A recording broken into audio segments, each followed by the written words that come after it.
And we have Kirk Campbell. What a good segue. As I was well. not on the schedule. So pleasant surprise this morning. Kirk, how's it going? Thanks for having me. Yeah, it's funny. We were literally just talking about the quarterbacks and what we're going to hear from all three of them today, or the three guys that will be here. So, what do you make of the offseason that all the guys that'll be here had today? I'm assuming you're talking about Jack Tuttle, Davis Warren, and Alex Orgy. Yes, sir. They've been absolutely outstanding. So is the rest of the room. They've come with intent to be better every single day and compete to win the starting job. They know that there's only one football come Saturdays, and they're all up for the challenge.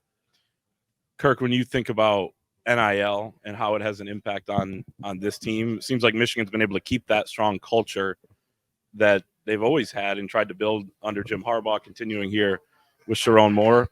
How do you keep the culture intact while also knowing that NIL and revenue sharing in the next couple of years is going to be a key component?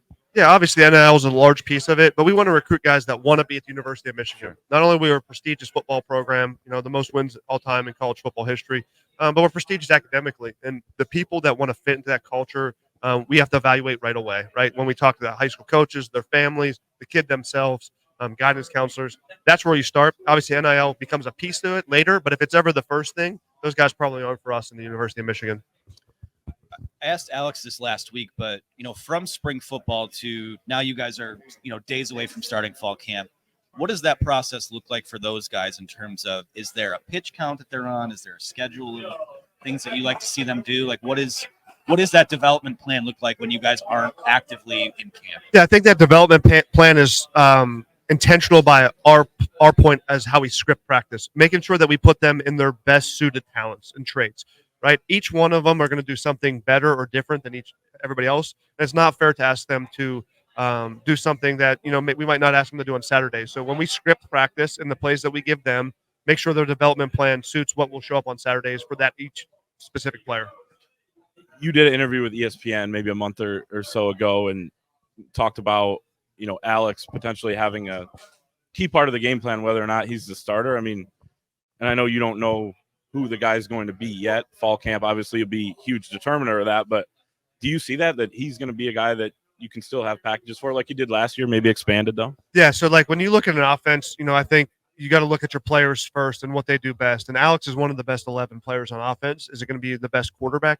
I don't know. It should be determined. Yeah. But yes, he's going to have to touch the football. We will have a plan for him to touch the football. He's explosive. He's dynamic. He can throw the football. So we got to make sure that he has a part of this offense. How's your golf game? It's solid right now. It's gonna look fine. Okay. I played really well towards the end of the summer. Obviously, this is the last time I'll touch the sticks. Right. I'm fortunate to have an unbelievable wife that lets me sneak out and play. I've had some really good rounds of late, so hopefully that carries over to today. Who's the best golfer on the team? Is it Davis? Davis by far. Davis Yeah. just shot a 67, I believe, Okay. at Wow. UMich. Wow. Davis, I think he's a +1.5 handicap. JD Johnson's probably next, and then I think I would sneak in there as the third best. So. Okay. Davis was out here apparently last night. Then it started pouring, but he was trying to get an extra look. I mean, I'm sure he plays it all the time, but extra look at the course. Your guys trying to get any sort of competitive edge that they can. Absolutely. And then we got so we actually I messed up. Well, on Thursday we have our annual quarterback outing. So I'll post the winner on my Twitter if you fans want to check that out. Davis' team's favored. We haven't picked the teams yet, but the captains will be. So we'll have 3 foursomes. It'll be Davis, Warren, JD Johnson, myself will be the captains, and then we play 4-man scramble. So it'll be interesting.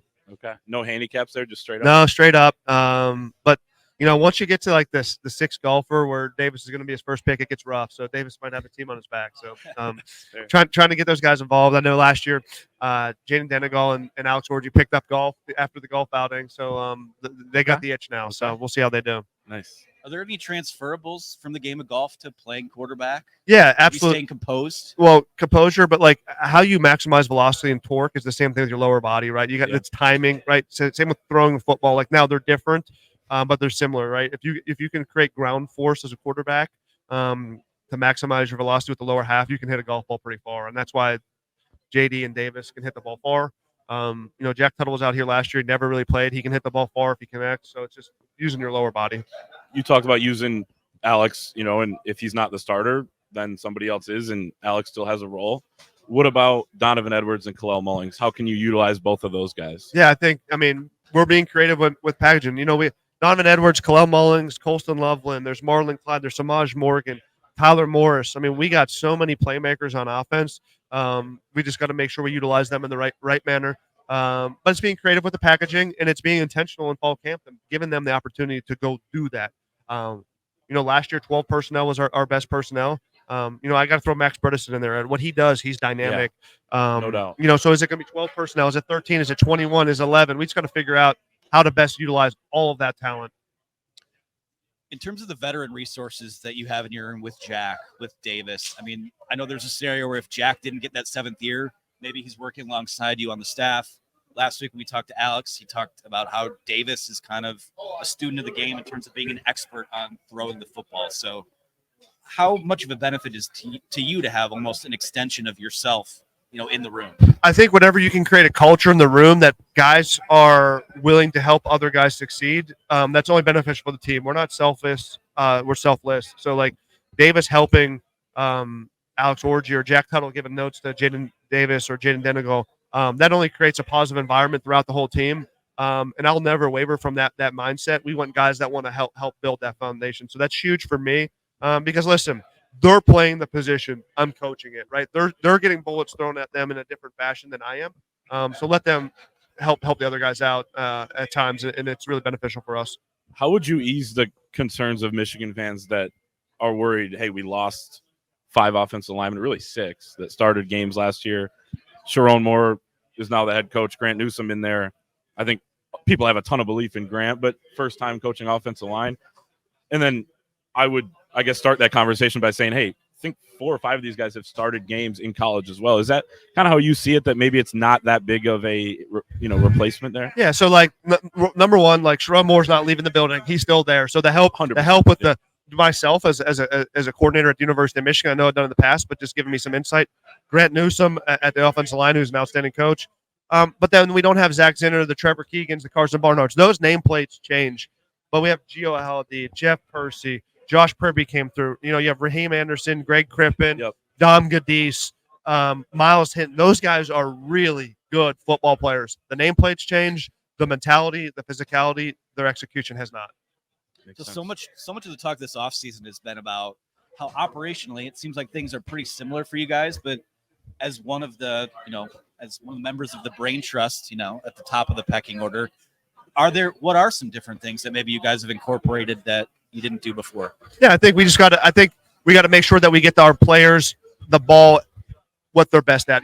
Like we're standing here looking at Khalil Mullins. Look at that guy. He's a mountain of a man. He's rocked up. You got to make sure you give him the ball downhill, right? He can scoot on the perimeter as well. But to get Donovan in space, get Samaj in space, I think those are the nuances that we need to make sure we get done without losing our identity of being a physical offense. Because the main goal when we suit up on Saturday and take our first snap is we want that defense to fear us and fuel us with our hands. You're a quarterbacks coach, or coming from that, and then becoming offensive coordinator.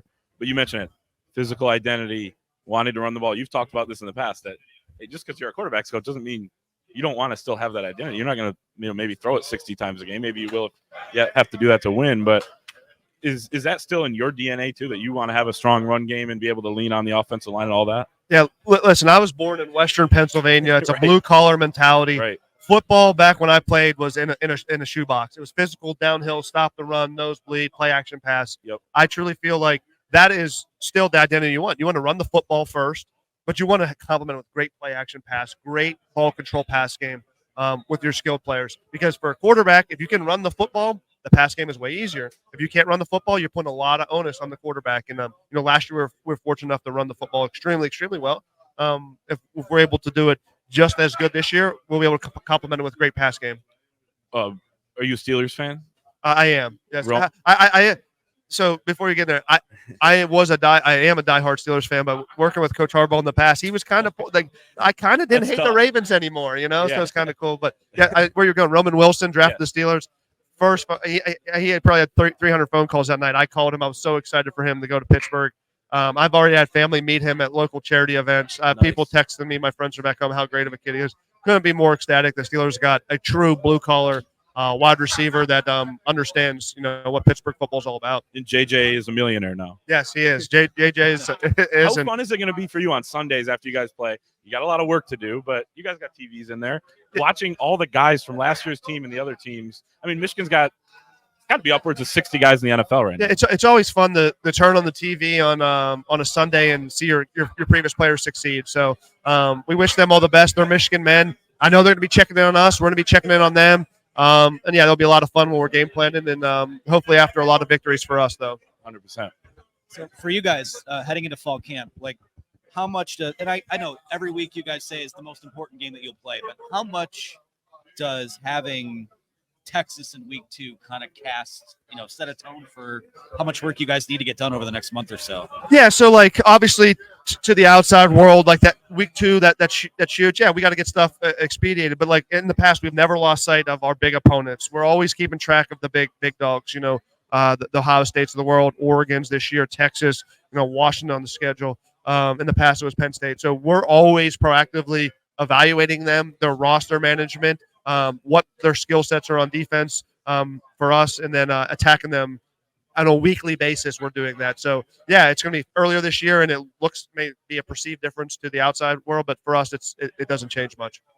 I'm going to ask Sharon this as well, but potentially 17 games this year. The season could go to January 20th. Do you guys look at that as a staff as where you need to make maybe some changes? Like, hey, we do want this amount of capable players to rotate in because we could be playing till January 20th. I know that'll actually interrupt, if you play till January 20th, the winter training cycle and move back spring ball. But that's kind of, on the back burner, I guess. But you also travel to Washington. Is there something you have to do maybe that week to get like these changes in college football? Is that something you guys are going to kind of plan for, I guess, before the season? Yeah, it's something we're always evaluating. Obviously, I don't want to divulge it into too much. I'll let Sharon kind of hit on that. Sure. He's obviously going to have the final say on any of that stuff. But, yeah, it's going to be a difference. I think with the length of the season, you look at the NFL, injuries play a huge part of it. Look at how many quarterbacks got hurt in the NFL over the past 2 years because of season length. So we got to be cognizant of that, and you got to always make sure that you're building depth throughout the entire season. So I think that's a huge part of it. Offensive coordinator Kirk Campbell. Thank you so much. Thank you, guys.